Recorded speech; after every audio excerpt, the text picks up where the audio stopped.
This channel does not promote any violent, harmful, or illegal activities. All content provided by this channel is meant for an educational purpose only.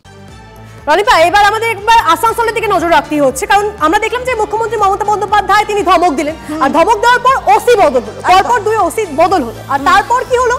তারপর রনিপা দেখা যাচ্ছে একের পর এক ঘটনাক্রম সামনে আসছে, তাই তো? একেবারে। আর তারপরে এই ভোট মিটতেই বিপুল পরিমাণে অস্ত্র উদ্ধার করা হলো, মানে মুখ্যমন্ত্রীর ধমকের পর ওসি বদল এবং তারপরে একে একে অস্ত্র উদ্ধারের ঘটনা। একদম বাংলা ঝাড়খণ্ড সীমানায় কল্যাণেশ্বরী এলাকা থেকে আগ্নেয়াস্ত্র উদ্ধার হয়েছে, তাজা কার্তুজ উদ্ধার করলো এসটিএফ, গ্রেফতারও করা হলো দুজনকে। একদম তাই। আর ভিন রাজ্য থেকে অস্ত্র উদ্ধার হয়েছে এমনটাই দাবি করছে এসটিএফ, কিন্তু এত অস্ত্র কোথা থেকে আসছে এই প্রশ্নটা বারবার করে সামনে আসছে না? চন্দ্রশেখর আমাদের প্রতিনিধি আমাদের সঙ্গে রয়েছেন, চন্দ্রশেখরের সঙ্গে কথা বলা যাক সরাসরি। চন্দ্রশেখর, যে বিষয়টা তোমার থেকে জানতে চাইবো যে মুখ্যমন্ত্রী মমতা বন্দ্যোপাধ্যায়কে বারবার করে অ্যাক্টিভ হতে হচ্ছে, তাকে বারবার করে ধমক দিতে হচ্ছে, হুঁশিয়ারি দিতে হচ্ছে, তারপর গিয়ে একের পর এক অস্ত্র উদ্ধার হচ্ছে, কিন্তু এত অস্ত্র আসছিল কোথা থেকে? কোনো কি লিঙ্ক পাওয়া যাচ্ছে?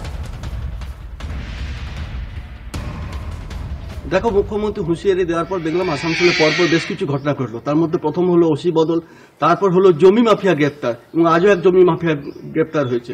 এরপর হলো অস্ত্র উদ্ধার, তাও আবার লোকাল থানার পুলিশ কিন্তু উদ্ধার করতে পারলো না। এসটিএফ কল্যাণেশ্বরী এলাকায়, মানে 19 নম্বর জাতীয় সড়ক যেখানে ডুবুরি চেকপোস্ট হয়েছে সীমানা, সেখানে একটা বিসিসিএল এর পরিত্যক্ত বাড়িতে হানা দেয়। সেখানে এত অস্ত্র মজুদ ছিল, 10টি ফায়ার আর্মস ছিল, তার মধ্যে 50 রাউন্ড তাজা কার্তুজ ছিল 9mm, এবং 8mm এর 4 রাউন্ড তাজা কার্তুজ পাওয়া গেছে। এসটিএফ এর ধারণা, এবং এই ঘটনায় দুজনকে গ্রেপ্তার করা হয়েছে, যে দুজনের মুর্শিদাবাদের ডোমকলের তারা বাসিন্দা।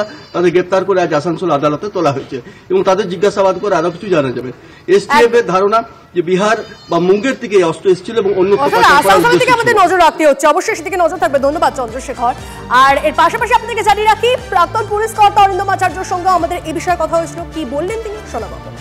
সংলগ্ন জায়গাটা তো আজকে দুষ্কৃতীদের স্বর্গরাজ্য হয়েছে, কিন্তু প্রশ্ন হচ্ছে যে মুখ্যমন্ত্রী বলার পরে আজকে সিআইডি বলুন, এসটিএফ যে কাজগুলো করছেন নিশ্চয়ই প্রেজ ওয়ার্দি, প্রশংসনীয়, কিন্তু আমার প্রশ্ন হচ্ছে এইভাবে কিন্তু এগুলো বন্ধ করা যাবে না। কেন আপনি বলুন তো? কারণটা সোজা কথা, এই যে যারা করছে তারা কোত্থেকে অর্থ পাচ্ছে, তারা কোথা থেকে আনছে, কে তাদের ইন্ধন দিচ্ছে, এইগুলো যদি প্রলংড ইন্টারোগেশন যদি প্রয়োজন হয়, বলতে শুনতে খারাপ লাগবে, নার্কো অ্যানালাইসিসও করা দরকার। কারণ এইভাবে বিভিন্ন জায়গায় আপনি কত জায়গায় আপনি রেড করে তুলবেন, বিভিন্ন জায়গায় পশ্চিমবঙ্গে আজকে আর্মস অ্যামুনেশন মুখ্যমন্ত্রী নিজেও জানেন, কিন্তু আসানসোল থেকে এর আগেও আপনারা দেখেছেন বিভিন্ন জায়গায় হচ্ছে। কেন হচ্ছে?